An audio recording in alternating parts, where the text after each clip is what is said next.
Hello and welcome back again sa channel natin. Okay guys, so meron naman tayong panibagong budget PC build which is 15,000 pesos.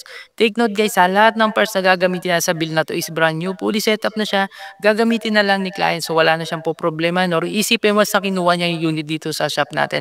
Actually kasi guys, madami nagpapabuild sa akin, madami nagre-request. Gusto daw nila is kahit yung papaano is yung updated or yung latest this year. So I decided na gumawa ulit ng panibagong content about sa gantong build. So sakto naman may nagpapabuild sa atin. Same build and same price sa budget niya for today. So huwag na natin patagalin, mag-build na tayo. So enjoy! Okay mga boss, start na tayo. Ang una natin gagawin is kukunin natin yung mga parts na gagamitin natin sa build natin. Unang kinuha natin dito is yung casing and then yung monitor. Mga boss, remind ko lang kayo, lahat ng parts na gagamitin natin sa build na to is pwede natin palitan lahat ng brand or model na gusto natin. Pero make sure na compatible or supported yung mga parts na ipapalit natin sa build na to. Kung mapapansin nyo, kinuha ko na dito yung power supply, yung memory and then yung storage natin na M.2. Next na kukunin naman natin is yung motherboard and processor. Lahat ng mga parts na gagamitin natin, sasabihin ko yung mga brand and model habang ina-assemble ko mamaya. And lahat ng links ng mga parts na gagamitin natin is ilalagay ko sa description box para hindi na kayo mahirapan maghanap or magkamali ng parts na mabibili. Next naman is yung 3-in-1 natin na chassis pan and then yung wireless wifi adapter. Bali guys, itong build na to is package na siya. Isang set na siya, gagamitin na lang ng customer pag binigay natin sa kanya yung unit. Next naman natin is yung combo natin na keyboard and mouse. And of course, meron din tayong ilalagay na ABR and speaker para sa build natin.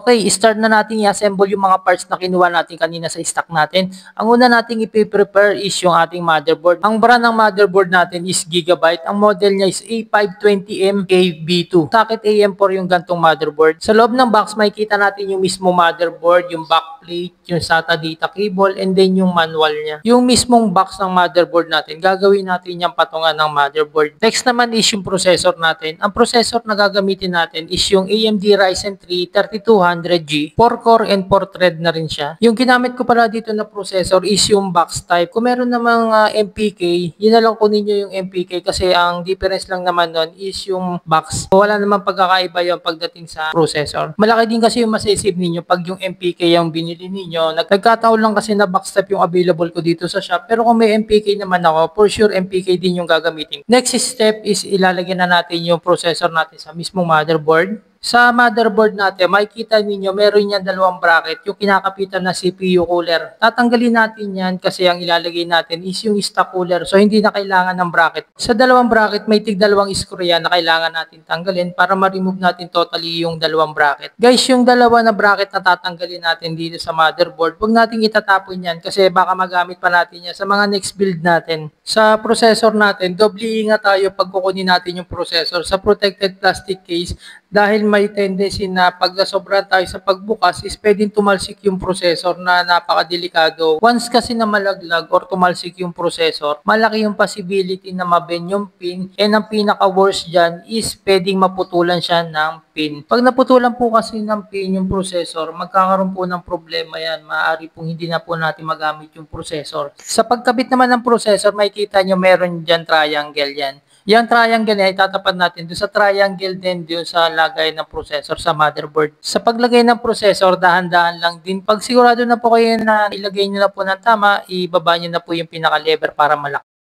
Sa CPU cooler natin, once na bumili kayo ng processor na may kasamang CPU cooler, expected nyo na meron niyang kasamang thermal paste na nakalagay sa heatsink. So, once na mayroon ng thermal paste yung cooler natin, no need na lagyan ng additional thermal paste yung processor. Sa paglagay ng CPU cooler sa processor, natatandaan ninyo yung tinanggal natin na screw do sa dalawang bracket. Doon din natin ilalagay yung 4 na screw ng stock cooler. Sa pag-screw, para hindi tayo mahirapan sa paglagay ng cooler, bawat screw, tigta 3 ikot muna. And then, pag sigurado na kayong na-screw nyo na yung 4, pwede nyo nang isagad yung pagkaka-screw para mailak nyo na rin yung cooler. After natin mailagay yung CPU cooler, yung cable naman ng panang ilalagay natin sa CPU pan header.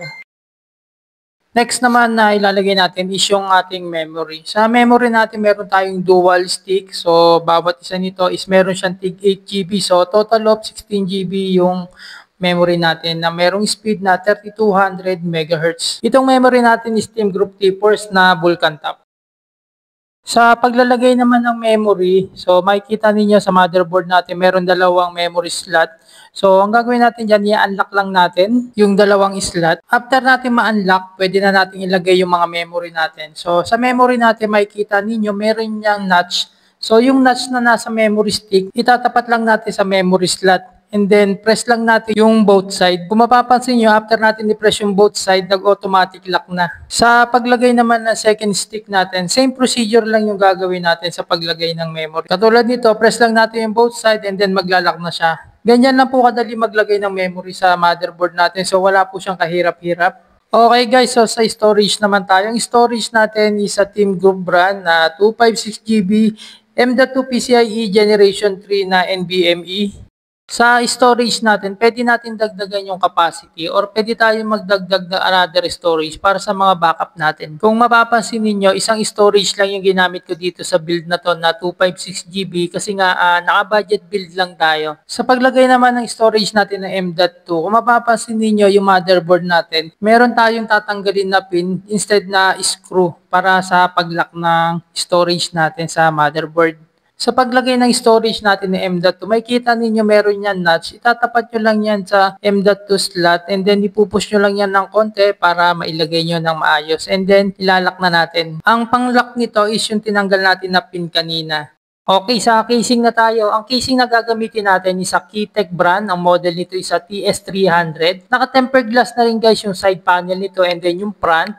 Micro ATX form factor yung gantong model ng casing. After natin ma-unboxing yung casing, tanggalin muna natin yung side panel na tempered glass. Temporary, ilalagay muna natin sa box ng casing yung tempered glass na tatanggalin natin para safety. Mga boss, if ever na maubusan tayo ng casing, doon sa ilalagay ko na link sa description box, maglalagay ako ng additional link para sa alternative casing na pwede natin gamitin sa build na to. Sa power supply naman natin, Keytech din ng brand, BTS 550 watts, true rated 80 plus bronze na rin siya. So goods na yung ganto sa mga budget build natin.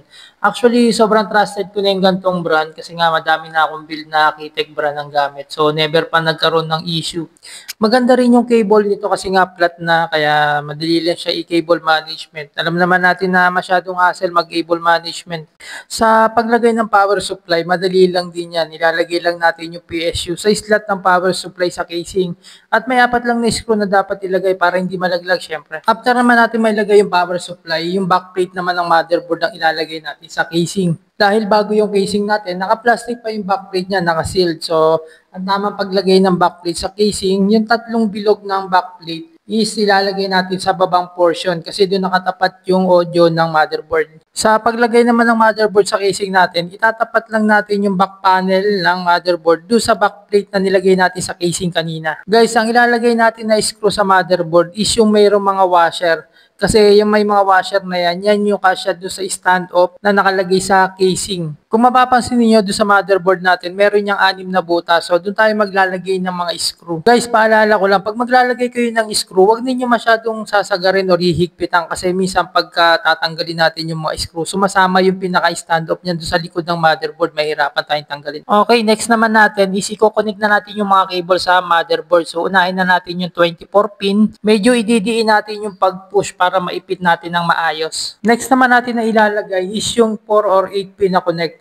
Okay, next naman na ilalagay natin is yung front panel na connector. Actually, madami nalilito dito, madami nagkakamali ng pagkakalagay. So, ilalagay ko na lang sa screen natin, ipa-flash ko na lang dyan yung pinaka mismong guide. So, para hindi tayo malito. Okay, sa front audio connector, makikita ninyo, meron dyan isang empty, walang butas. So, itatapat lang natin yan doon sa mismo saksakan. So, may lalagyan na natin na maayos yan, hindi tayo magkakamali yan. Next na connector naman natin na ilalagay is yung USB sa front panel. Okay, mag-cable management na muna tayo para hindi ma-messy yung mga excess cable natin sa build. I-fast forward ko na lang muna yung video sa pag-cable management natin para mabilis tayo. Medyo matrabaho kasi yan. Next naman natin is maglalagay tayo ng mga pan sa casing. Pero bago ang lahat, tanggalin muna natin yung front cover na tempered glass. Technique lang guys para madaling matanggal yung cover. Hahatakin lang natin yung bandang ibaba. Ang pan na ilalagay natin is also a Keytech brand Tornado ang model. 3-in-1 na rin siya na ARGB. May hub and remote na rin to. Honestly guys, napakadami ko ng build ng PC na gantong pan ang gamit ko. So far, wala naman ako naging problema. Sobrang mura lang niya and may quality rin talaga compare sa ibang brand. Hindi to sponsor guys ha, pero yun ang totoo sa na-experience ko sa ganitong brand ng pan. Make sure na lalagyan natin ng 4 na screw yung bawat pan na nilalagay natin sa casing para mas maganda. After nating mailagay yung mga pan sa casing, i-connect naman natin yung mga connector ng pan sa mismong hub. Sa pag-connect ng mga connector sa hub, madali lang yan, huwag kayong matakot kasi meron naman yung guide para mailagay nyo ng tama. If ever naman gagawin ko na lang na separate video yung pag-setup ng 3-in-1 na pan. Step by step ang gagawin natin para mas madaling sundan. Ang monitor na gagamitin natin sa build na to is a Envision brand, 20 inches. Refresh rate niya is a 60Hz and 5 milliseconds ang response time niya. Meron na rin itong kasamang power adapter and HDMI cable. Bali, ang available port na meron ng monitor na to is a HDMI and VGA.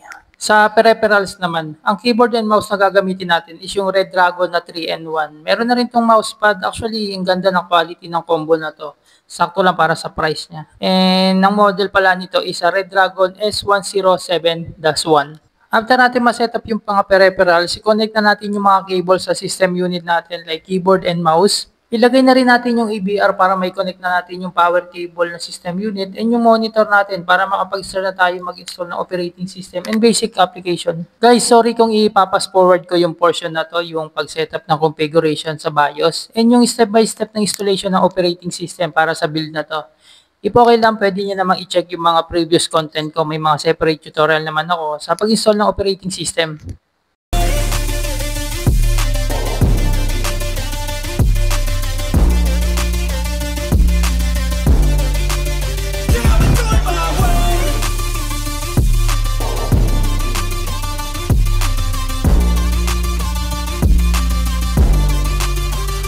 Reloading. My ultimate ready.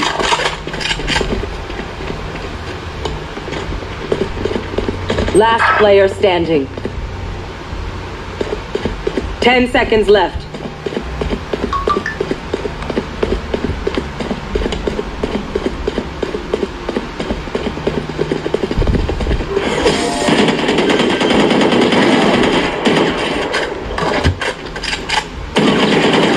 They messed up.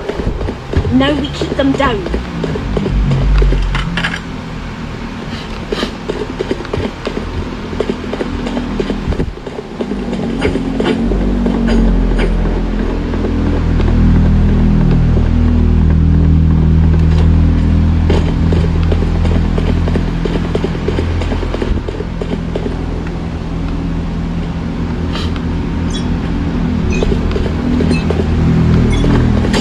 Have one of these.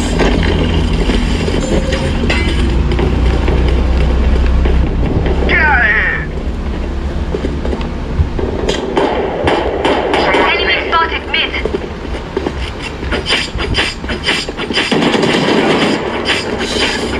Target down.